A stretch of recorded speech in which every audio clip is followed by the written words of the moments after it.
سعید بن مسیب اور عطا بن یزید لیثی نے خبر دی کہ ابو ہریرہ رضی اللہ تعالیٰ عنہ نے انہیں خبر دی کہ لوگوں نے پوچھا، یا رسول اللہ، کیا ہم اپنے رب کو قیامت میں دیکھ سکیں گے؟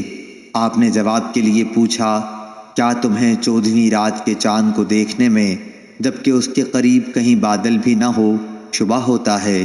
لوگ بولے، ہرگز نہیں یا رسول اللہ صلی اللہ علیہ وسلم۔ پھر آپ نے پوچھا، اور کیا تمہیں سورج کے دیکھنے میں جبکہ اس کے قریب کہیں بادل بھی نہ ہو شبہ ہوتا ہے؟ لوگوں نے کہا کہ نہیں یا رسول اللہ۔ پھر آپ نے فرمایا، رب العزت کو تم اسی طرح دیکھو گے۔ لوگ قیامت کے دن جمع کیے جائیں گے، پھر اللہ تعالیٰ فرمائے گا کہ جو جسے پوجتا تھا وہ اس کے ساتھ ہو جائے۔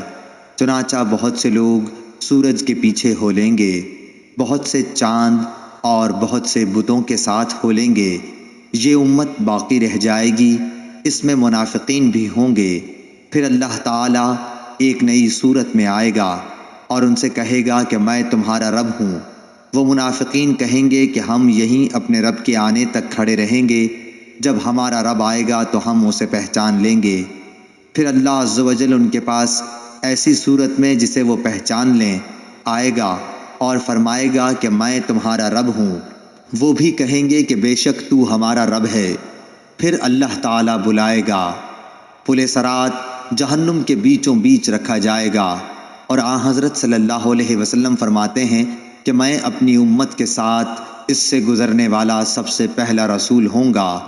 اس روز سوائے انبیاء کے کوئی بھی بات نہ کر سکے گا، اور انبیاء بھی صرف یہ کہیں گے، اے اللہ مجھے محفوظ رکھیو، اے اللہ مجھے محفوظ رکھیو۔ اور جہنم میں سعدان کے کانٹوں کی طرح آنکس ہوں گے۔ سعدان کے کانٹے تو تم نے دیکھے ہوں گے۔ صحابہ رضی اللہ تعالیٰ عنہ نے عرض کیا کہ ہاں۔ آپ نے فرمایا، تو وہ سعدان کے کانٹوں کی طرح ہوں گے، البتہ ان کے طول و عرض کو سوائے اللہ تعالیٰ کے اور کوئی نہیں جانتا۔ یہ آنکس لوگوں کو ان کے اعمال کے مطابق کھینچ لیں گے۔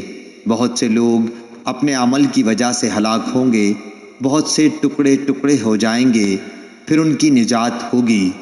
جہنمیوں میں سے اللہ تعالیٰ جس پر رحم فرمانا چاہے گا تو ملائکہ کو حکم دے گا کہ جو خالص اللہ تعالیٰ ہی کی عبادت کرتے تھے انہیں باہر نکال لو۔ چنانچہ ان کو وہ باہر نکال لیں گے اور موحدوں کو سجدے کے آثار سے پہچانیں گے۔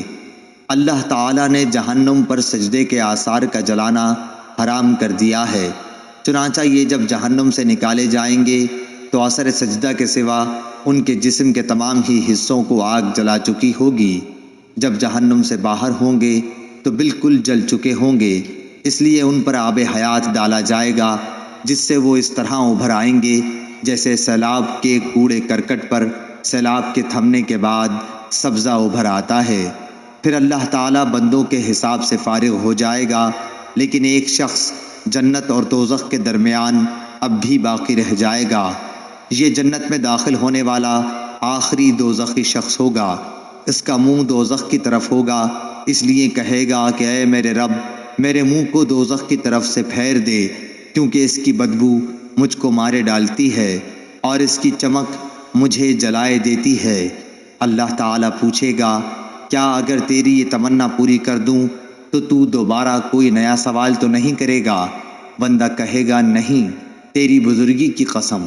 اور جیسے جیسے اللہ چاہے گا وہ قول و قرار کرے گا۔ آخر اللہ تعالیٰ جہنم کی طرف سے اس کا منہ پھیر دے گا۔ جب وہ جنت کی طرف منہ کرے گا اور اس کی شادابی نظروں کے سامنے آئی تو اللہ نے جتنی دیر چاہا وہ چپ رہے گا، لیکن پھر بول پڑے گا، اے اللہ مجھے جنت کے دروازے کے قریب پہنچا دے۔ اللہ تعالیٰ پوچھے گا، کیا تو نے عہد و پیمان نہیں باندھا تھا کہ اس ایک سوال کے سوا اور کوئی سوال تو نہیں کرے گا؟ بندہ کہے گا، اے میرے رب، مجھے تیری مخلوق میں سب سے زیادہ بدنصیب نہ ہونا چاہیے۔ اللہ رب العزت فرمائے گا کہ پھر کیا ضمانت ہے کہ اگر تیری یہ تمنا پوری کر دی گئی تو دوسرا کوئی سوال نہیں کرے گا؟ بندہ کہے گا، نہیں، تیری عزت کی قسم، اب دوسرا سوال کوئی تجھ سے نہیں کروں گا۔ چنانچہ اپنے رب سے ہر طرح عہد و پیمان باندھے گا اور جنت کے دروازے تک پہنچا دیا جائے گا۔ دروازے پر پہنچ کر جب جنت کی پہنائی تازگی اور مسرتوں کو دیکھے گا تو جب تک اللہ تعالیٰ چاہے گا وہ بندہ چپ رہے گا، لیکن آخر بول پڑے گا کہ اے اللہ مجھے جنت کے اندر پہنچا دے۔ اللہ تعالیٰ فرمائے گا افسوس اے ابن آدم، تو ایسا دغاباز کیوں بن گیا؟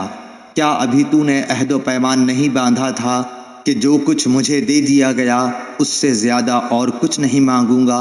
بندہ کہے گا اے رب مجھے اپنی سب سے زیادہ بد نصیب مخلوق نہ بنا۔ اللہ پاک ہنس دے گا اور اسے جنت میں بھی داخلے کی اجازت عطا فرما دے گا، اور پھر فرمائے گا مانگ کیا ہے تیری تمنا؟ چنانچہ وہ اپنی تمنائیں اللہ تعالیٰ کے سامنے رکھے گا، اور جب تمام تمنائیں ختم ہو جائیں گی تو اللہ تعالیٰ فرمائے گا کہ فلاں چیز اور مانگو، فلاں چیز کا مزید سوال کرو۔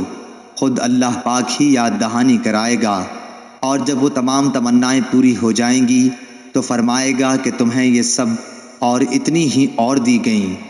حضرت ابو سعید خدری رضی اللہ تعالیٰ عنہ نے حضرت ابو ہریرہ رضی اللہ تعالیٰ عنہ سے کہا کہ رسول اللہ صلی اللہ علیہ وسلم نے فرمایا کہ یہ اور اس سے 10 گنا اور زیادہ تمہیں دی گئیں۔